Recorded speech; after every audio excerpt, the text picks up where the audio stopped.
So the first thing I wanted to mention with this actually wasn't about the really recent events with it. It actually goes back to last Thursday when I talked about this for the first time. Or not last Thursday, 2 Thursdays ago it would have been. At that point, all we knew was that I believe the Democrats had made their nominee. It was really irrelevant if they did or not. It was obvious they were going to nominate Hakeem Jeffries, the House Minority Leader. And the Republicans, in turn, nominated the House Majority Leader, Steve Scalise, as their nominee for the Speaker race to take place. I believe the schedule was next Monday.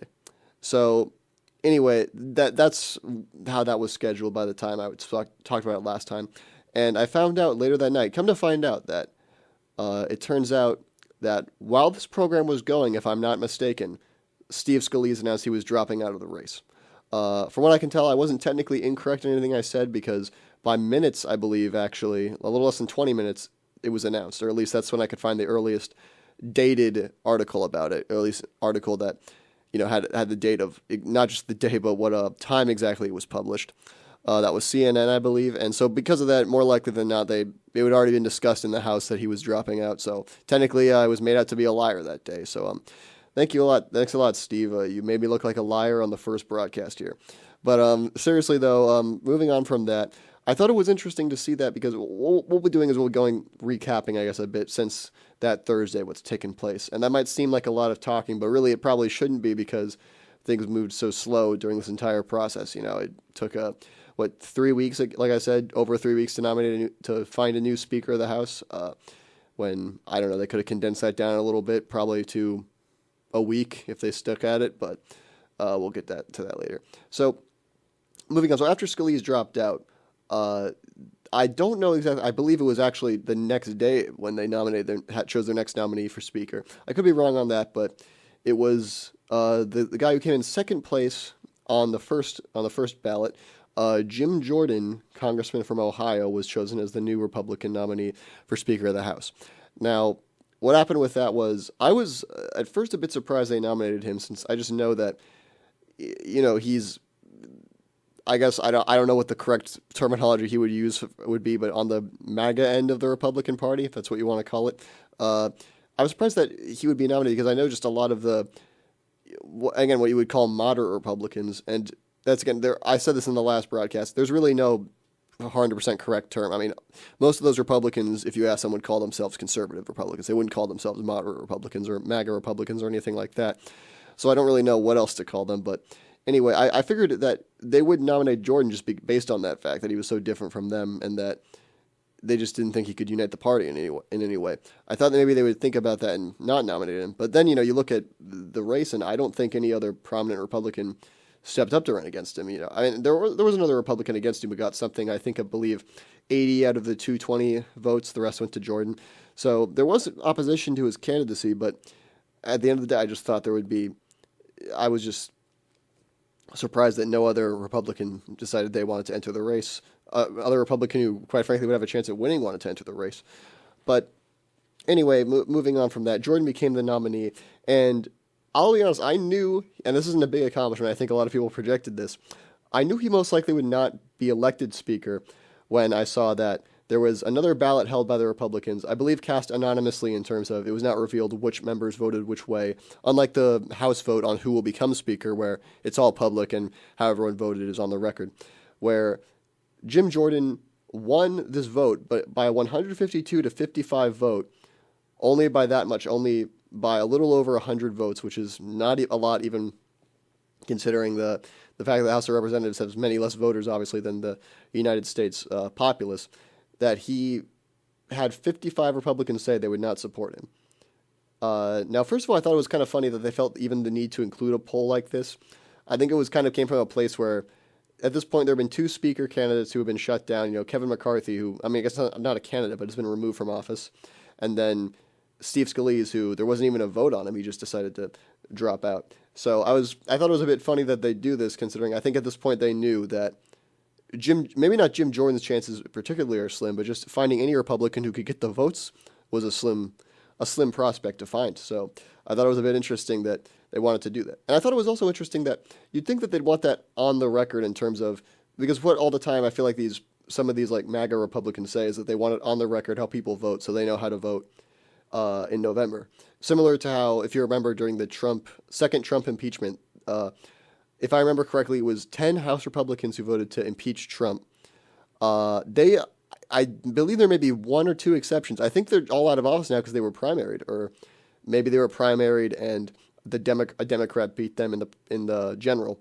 So yeah, they're all gone. So I was kind of surprised that they wouldn't want to do this in a public vote, or at least I feel maybe Jim Jordan did want to do it. Not well, maybe for that reason, but also because I feel like if it was a public vote, it wouldn't be 55 Republicans voting against him. And I'll tell you why later, actually. This ties into something else I have to say about this subject.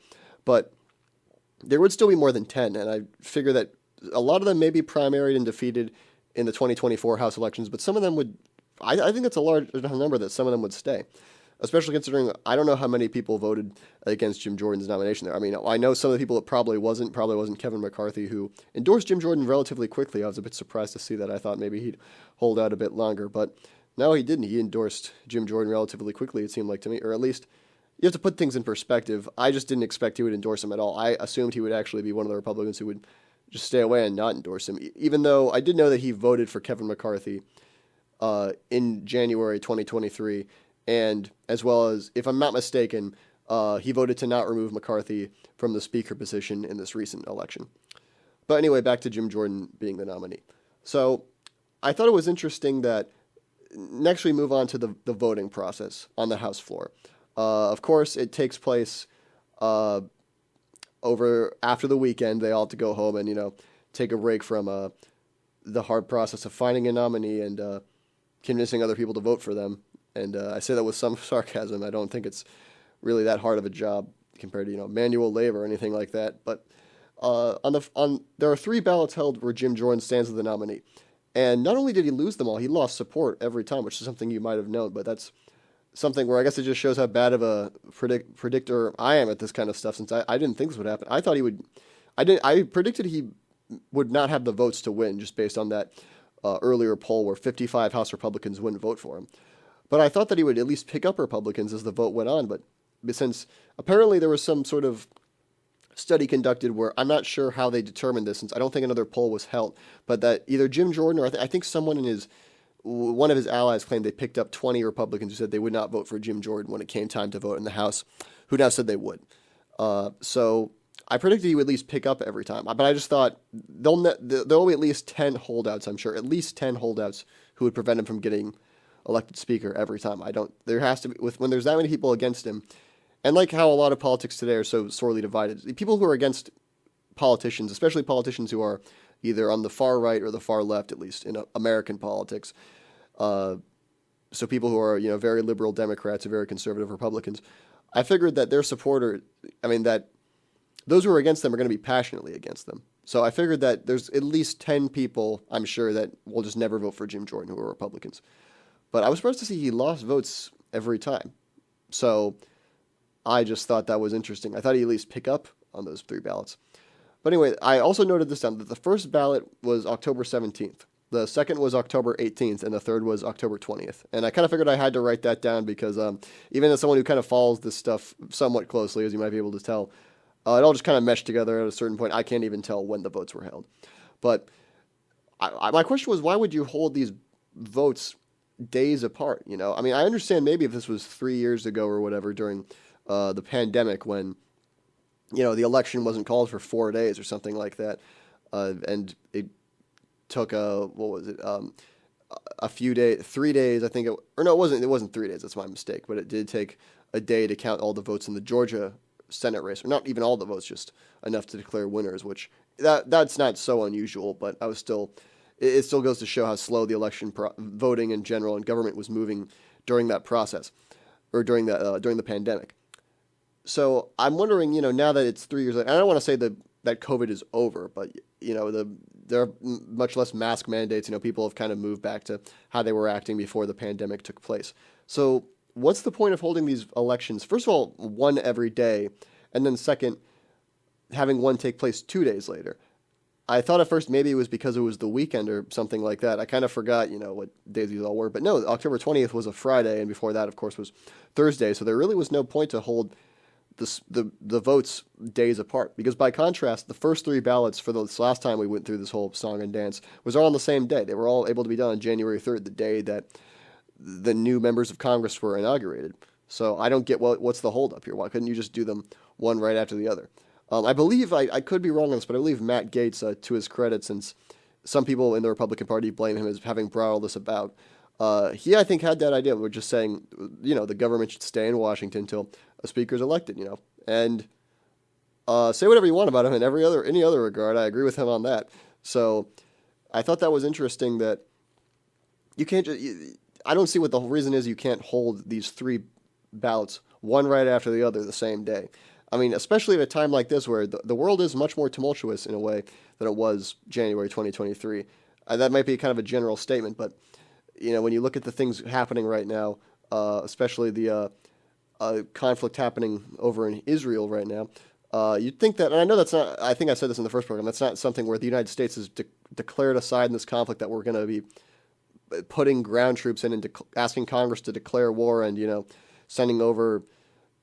I mean, I know we're planning to send aid to Israel or whatever you want to say about that, but it's not a thing where Congress has declared war. I understand that. But at the same time, it's something that the United States, at least it seems that prominent members of the government kind of trying to claim we have an interest in. So you'd think that we would be quicker to get the speaker mess sorted out. I don't understand what the problem is with that. But anyway, moving on after October 20th, this is something I will tell you at the same time. While I said I knew Jordan wouldn't get the votes, I didn't expect this to happen. Jordan was removed as the nominee by the Republicans, which I could not say for sure, but I mean, I would assume that's a first in American history. I never heard of it happening before. I can tell you at least in the last, 60 years or so, this has never happened. Of course, we never had a vote like this for speaker in the past 60 years. The last time was nearly 100 years now. But it's just a very strange state of affairs that Jordan will be removed like that. I didn't expect it. I didn't expect him to step down either. I didn't think he would step down. I mean, I didn't think he would step down just because it seems that's more of, again, the moderate, if that's what you want to call them, Republicans. That's more their strategy, Or I shouldn't call it a strategy, but, Steve Scalise is considered a moderate by some of these people. Tom Emmer, who we'll get to later, is considered a moderate by some of these people. So I knew that I wasn't surprising that someone like Tom Emmer might step down, but Jim Jordan, I knew he wouldn't, so I didn't. But at the same time, I knew he couldn't get elected speaker, so I think my prediction at this point was that, honestly, because it seemed like less people were voting for Jordan, but not just because he lost support, but because there were just less people voting. It seemed that there were members of the House who were missing on certain days or absent, chose to vote present, whatever. So with that, I figured the most likely solution is that, considering how slim the majority the Republicans have is in the House already, either enough people will be absent or vote present or something like that Hakeem Jeffries will have a majority of the vote, or there'll have to be some sort of compromise candidate between the Republicans and the Democrats. I mean, I know we're so politically divided right now, but there has to be some stopping point. There has to be some point where both parties would look at this and decide that that's enough. We have to do something about it. I don't know. Maybe I'm giving the American political system too much credit here, but that's what I was assuming. So Jordan was removed from the position, and then I didn't have the exact day down, but the next vote for speaker was held. And it seemed interesting because with those last two, there were clear candidates. The first time it was Steve Scalise or Jim Jordan. Those were the two main guys. One of those two would be the speaker nominee. Then I know there was someone who got a significant portion of the vote against Jim Jordan, but I felt like most people, it wasn't much of a surprise when Jim Jordan won the nomination. So that was the first two. This third time, and this is not like a factual statement, this is just from my observation of it, it didn't even seem like there was a clear candidate to choose. It seemed there were many candidates who were seeking the position this time. So that was something that very much surprised me, that there'd be that many people seeking. I don't even think there were that many. I think there was something like 9 people who got a few votes thrown their way, and not all of them were seen as like viable candidates who were likely to become the nominee, but still there was that many. I thought that's very different from those first two times. So anyway, on the ballot, it took a few ballots, again, from my knowledge, to get a nominee, but Tom Emmer, House Majority Whip, was the next nominee by the Republicans. And I read, according to an article from Axios, all Republicans running for House Speaker signed a pledge to support the eventual Speaker nominee. And I misread that when I first read it when it was coming out. I thought it said something to the point of that all members of the House who are Republicans signed a pledge to support the eventual nominee. And I thought that must be untrue, and of course it was untrue because how are you going to get all of them to sign it? I know at least one person. I can name at least one person. I'm sure there's more than that who's not going to sign that. Matt Gaetz, who's the one who brought the motion to vacate. Who obviously he's not going to sign something like that. So that was something that I misinterpreted the first time, but it turns out I was wrong. It was just the people who were running for the nomination, which I can understand a bit more. But at the same time, I mean, it seems a bit undemocratic for a democratic institution.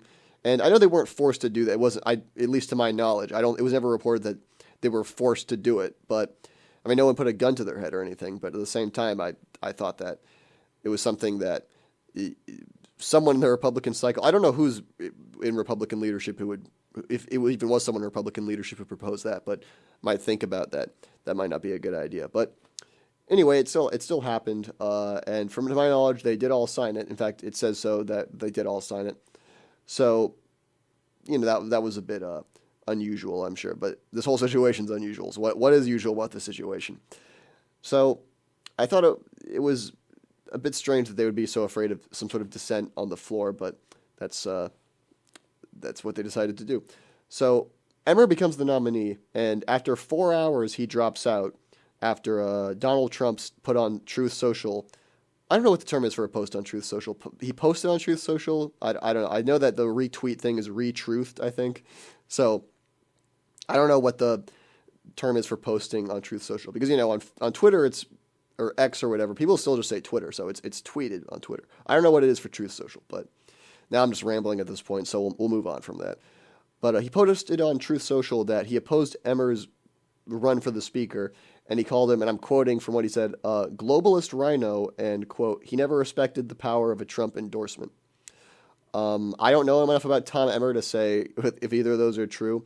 And I did think it was interesting that in those tweets he capitalized the P in power and the first E in endorsement. I don't really know why those were capitalized, but that's how he chose to. I guess that the power and the endorsement were important enough that you had to really focus on them, but that shouldn't really stand out to me, but sometimes it does. I know that that's just how Trump tweets or truths or whatever the term is, but usually you're used to looking at when he puts it on social media. You're not really used to looking at what it's quoting from an article, and they write it like that. But what else are you going to do? I guess so. I mean, it would be pretty. It would be. I think it would be considered lying if you wrote it as if he didn't spell it that or write it that way. So I guess I can't blame them.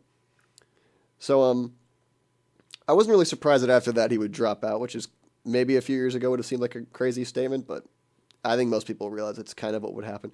I guess he assumed he wouldn't have the votes after that. I'm not sure if there was some sort of speech or quote or whatever from one of these people who voted to remove Kevin McCarthy saying they wouldn't support him either.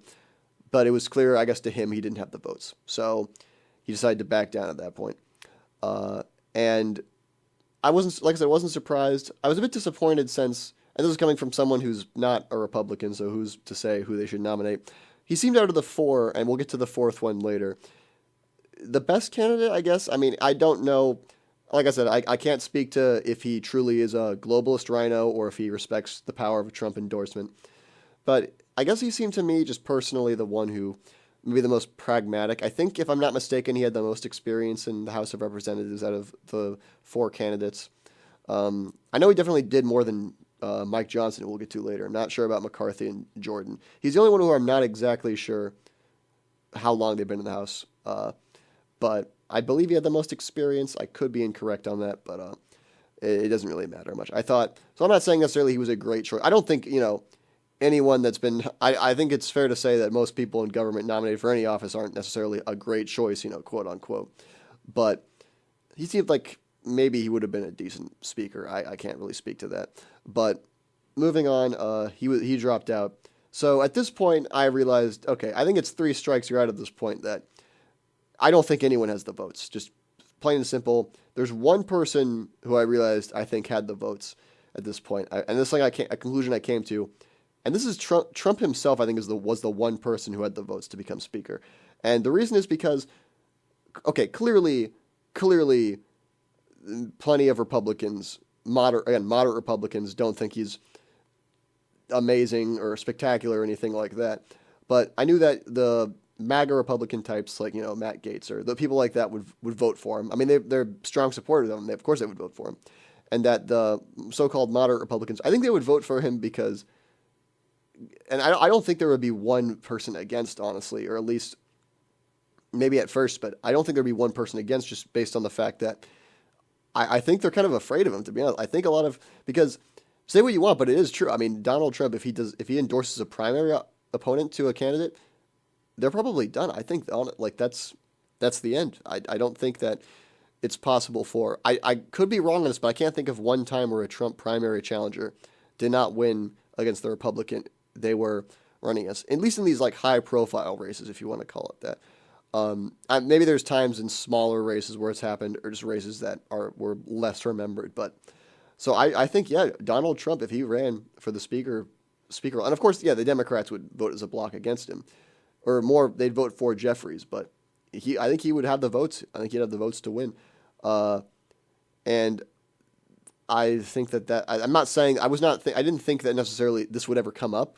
In fact, I didn't think he would ever be the nominee. Maybe after 5 more candidates or so, they'd consider it. But I didn't think he'd ever be the nominee. I just thought if he happened to be the nominee, he's the one candidate who I thought could have won with the Republican votes. But realistically, I thought the most realistic way to get out of this is, because there's no other Republican who could win, I thought, at least with Republican votes only, is to nominate some sort of candidate who'd be, a compromise, consensus candidate. That's something that had been talked about a few times, something I brought up on the last show. That was really the only way I thought that they could find a speaker for this. That they could find a speaker, because I just didn't think, there's no candidate who can pass with just Republican or just Democratic votes. They have to find some sort of compromise candidate. Probably not Jeffries. I really doubt that there'd be enough Republicans to vote for Jeffries under any circumstances. But maybe a moderate Republican. I feel like it would have to be a Republican, because I think it would have to be, I doubt that the Republicans, they already would be giving up something by saying, we won back the majority. We didn't have a House majority for 4 years, which isn't, exceptionally long period of time, but we just won the majority back. And now we're going to be, we're voting only for a Republican. We won't compromise on voting for like a moderate Democrat. So I didn't think it would be a Democrat. Maybe they could find some sort of moderate Democrat who both sides could agree on, but it was very unlikely. But I just couldn't say who. It would be hard to say who. I mean, I think it would have to be someone without much of a record in Congress that people are aware of. And to my knowledge, maybe someone would disagree with me, but the candidate they ended up going with is pretty much that. In terms of just, not that no one knows him, but just that he's very, I guess I'd say that he's spent very little time. He spent very little time in the House compared to someone like, say, Kevin McCarthy. So maybe that's kind of what they did, except for to a different scale than I thought. But on that subject, I read an article from Forbes that mentioned that Democratic Congressman Brad Sherman, who I had not heard of before this, normally that's not something I would mention every time, but that's sort of a force of habit with sometimes when there's someone whose name I might mispronounce. Probably not a very difficult name to mispronounce, Brad Sherman, but I just thought I should mention that it's not as if he's the highest profile Democrat right now, but this was still a suggestion he had and made public. He suggested George W. Bush to be Speaker of the House, saying, and these are some quotes from him, he could come back and any reasonable Republican would be somebody that Democrats could work with, which I guess is trying to imply that he sees George W. Bush as a reasonable Republican who Democrats could work with. Now, I got to tell you, I think it's kind of a sad state of affairs when George W. Bush is a moderate Republican compared to the current field of politics. I don't, and say whatever you want about him, everyone can have whatever opinion they want. I didn't say before, like I did the first time I talked about this wouldn't be a political segment. Clearly I'm saying a few like political opinions on this, but it's mostly not a political segment, just recapping what happened and making comments where whatever, I don't care what party you are, if this was happening, if this was the same thing with the Democrats, it would still be just as funny. So it's not a political conversation, but it's a bit interesting that I think whatever you think about George W. Bush, I wouldn't consider him, just based on his record, a moderate Republican and especially, when you look at his presidency, I don't think the number one thing people will remember is how him and the Democrats worked a lot well together so well. I mean, maybe I guess you can make the argument maybe at the beginning of his presidency when, directly after 9/11, most of the proposals he wanted, and there was a Democratic controlled Senate then, so most of what he wanted to get done got done. So maybe early on, but I feel like, look at the last few years of his presidency, and I don't think you can make the argument that and this isn't a partisan thing. It's not like a one party was right, one party was wrong. I mean, I'll say that just for it's a personal opinion thing, but you can make the argument, I think, that whatever side you're against was wrong in this, but I don't think people are going to remember that Bush and the Democrats had a great working relationship, especially in those last 2 years when the Democrats controlled Congress. Maybe that's another reason why people have that opinion, I mean, he was, for the majority of his presidency, Republicans controlled the Senate, controlled the House. Working with Democrats was not something he had to think about a lot, so... I mean, I know the majorities the Republicans had were pretty thin for the majority of his presidency, but at the same time, I don't think that he gave too much thought about working with Democrats. But I couldn't say I haven't spoke to him about it, so we'll just move on from that point. But I just thought it was interesting that I know he wasn't the number one candidate to some people, but that George W. Bush was considered the possible compromise candidate of a moderate Republican who both sides can work with. So. But that's dead and buried now, that idea, which we'll get to at this moment, which is just yesterday, early in the morning, at least over here in Washington. It was a little bit later due to time zones in Washington, D.C. I'm sorry, I got a little confused there. It was late Tuesday when Mike Johnson was nominated as the Republican nominee for Speaker of the House. I could have been wrong. I don't mean to keep going back and forth. It might have been early Wednesday. I'm not exactly sure, but one of those days. In fact, now that I think back, I do think it was early Wednesday. Okay, I'll stop contradicting myself on that now. But Johnson was nominated, and like Congressman Sherman, who we talked about just a second ago, I had not heard of him before this. I don't know if a lot of people did, but he was chosen as the new nominee, which I was shocked to see that happened. First of all, I did give them credit that while I thought it was pretty quick after Emmer dropped out that they got to that. So I'll give them credit that, I complained about government taking so long to do anything. They chose him as the nominee pretty fast. So good job. I was surprised by that. So Johnson was chosen as the nominee. From that point, very quickly on, that day, within a matter of hours, if I remember correctly, he was elected. And now that just completely surprised me. I mean, it really shocked me that any Republican would have the votes. I mean, I'll take my loss. I mean, I said it on the air, so I kind of have to correct myself here, provided anyone was listening to that. But I was completely wrong. I didn't think one Republican had the votes to get elected Speaker, besides, of course, one we mentioned earlier. So I was shocked to see that would happen. So my feelings at the time weren't, regardless of party, it wouldn't have been happiness if I was a Republican or sadness if I was a Democrat. Just surprised that it could even happen. But then it was more curiosity because I had literally never heard his name until he was nominated. And I didn't look into it much then because I realized, well, this is just lemming number 4 going off the cliff here, not going to get elected. I really doubt. We're just doing this until we can find some sort of consensus candidate, unless he is the consensus candidate, which I won't go too much into his records. This is not very relevant here, but I'll just say he's not really a consensus candidate. So, according to PBS, I had seen that the Republican rules still say any single lawmaker can force a vote to remove the Speaker from office. So that'll be an interesting thing. I thought I didn't know if, I thought at first that would be changed because I assumed what the deal is that was specifically put in place for McCarthy during the Freedom Caucus bargaining, that was something that could happen. And as I mentioned before on the show, I predicted from that this would happen, that McCarthy would be removed from office at some point because of that. I was right on that, but I won't pretend that I'm, Nostradamus or anything from this, because I was completely wrong on the idea that no one had the votes besides Donald Trump, and purely on the Republican side. So I was wrong on that. I'll take my loss there. But anyway, a little bit more about Johnson, and not going much into his record, because it's not really relevant. It's a thing where if you're a Republican, or at least a Republican who's into Trump or whatever, you'll probably like it. If you're a Democrat, you'll be against it. It's simple as that. There's no reason to really go too much further into that. But Johnson is the most junior congressman to be elected House Speaker in 140 years. And that doesn't mean he's the youngest, for those who aren't familiar with House terminology. Although he is young for a politician. He's about 51, I believe. Yeah, 51 is how old he is, which is young for a politician. I think he's not the youngest. He's not the youngest speaker elected in any sort of time. As Paul Ryan was younger than him. I believe he was 45 when he became speaker. But he's the most recently born, since Ryan was born in 1970 and became speaker in 2015.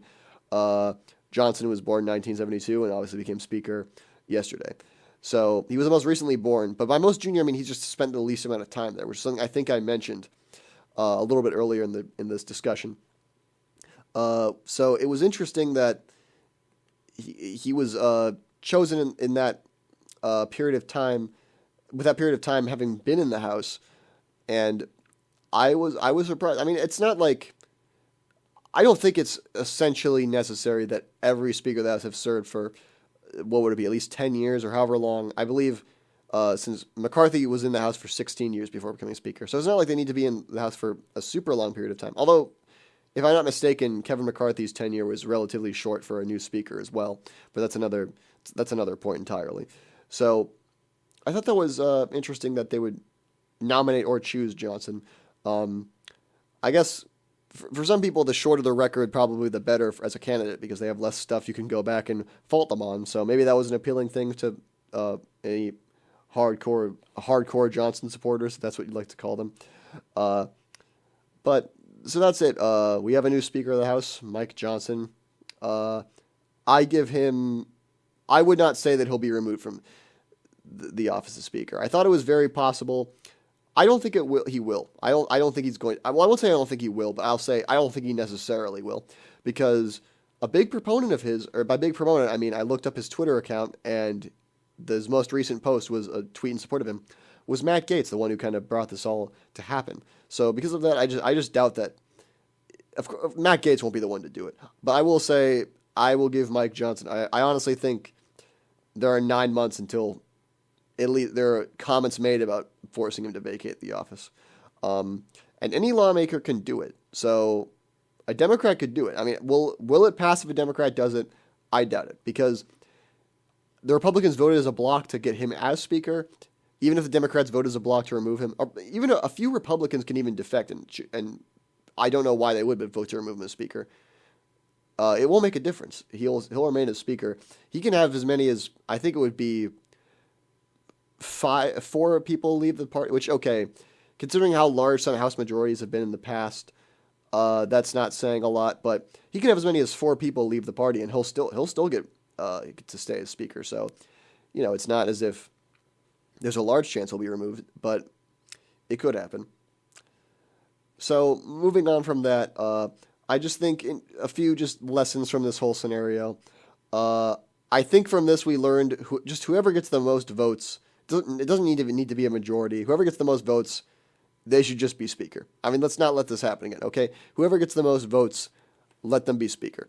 I think that's the ultimate message from that. Why? Because, I mean, do I understand why we have the majority? It's so, I mean, just that, a majority of people support the winner. I understand that, but at this point, I feel like if you don't have enough members of your party standing behind you on the first ballot to get you elected Speaker, I don't think you shouldn't be Speaker. And I don't think the political party should matter when elected. I mean, I know this isn't about political party. It's just about majority, who has a majority, who has a plurality, and you need a majority to win. I understand that. But I don't think it should even be about political party. I mean, it was never written like this into the Constitution, because we didn't even have political parties or at least we didn't have a president who was affiliated with a political party when the Constitution was written.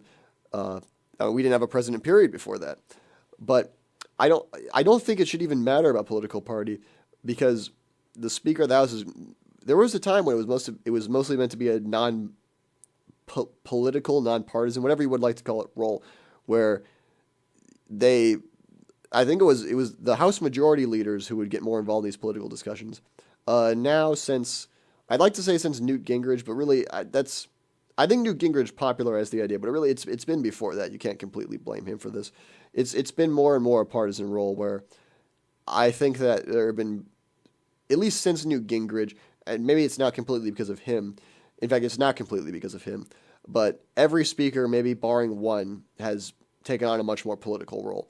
You might see that as a good. I mean, if you support the speaker and their party, you probably would see that as a good thing. But it has become it's a very different office now than it was, I'd say 30 years ago, even before, I mean, even before that. It's close to 30 years since Newt Gingrich became Speaker of the House. So, and again, I keep bringing that up just because it's an easy focal point, but really this has been a developing trend for years before that. That just the role of Speaker just became a lot more political. So, but it really shouldn't have been. So I don't think it really should matter who gets the majority of the vote, who gets the plurality. It doesn't matter. Just elect.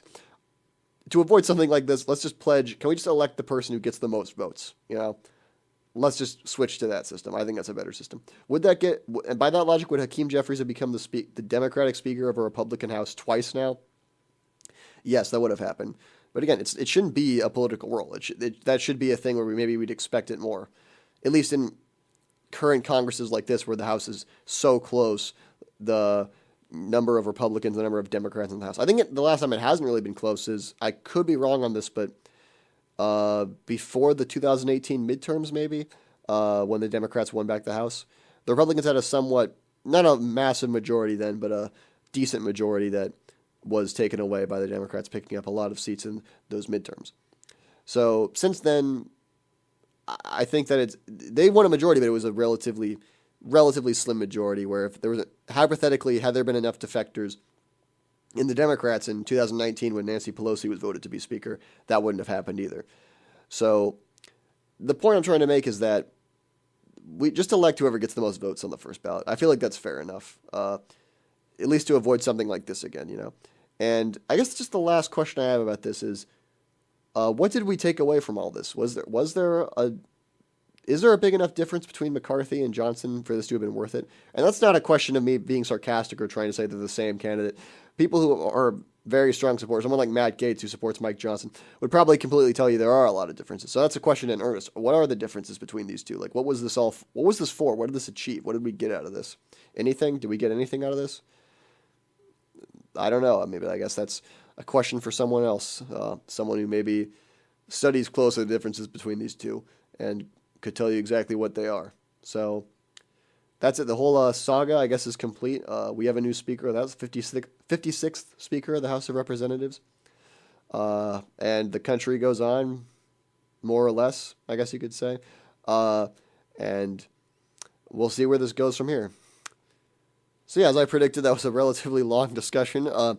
Close to 40 minutes now, it seems like. That's longer than I thought it would go on, honestly. But hopefully you maybe got something out of that. And if there was any points you got from that, please let me know what they were, because I think I'm more just saying this because I just need to talk about it. You know, I've been following this and I need to kind of get it all off my chest here. But thanks for listening if you did, and if you didn't, I don't blame you.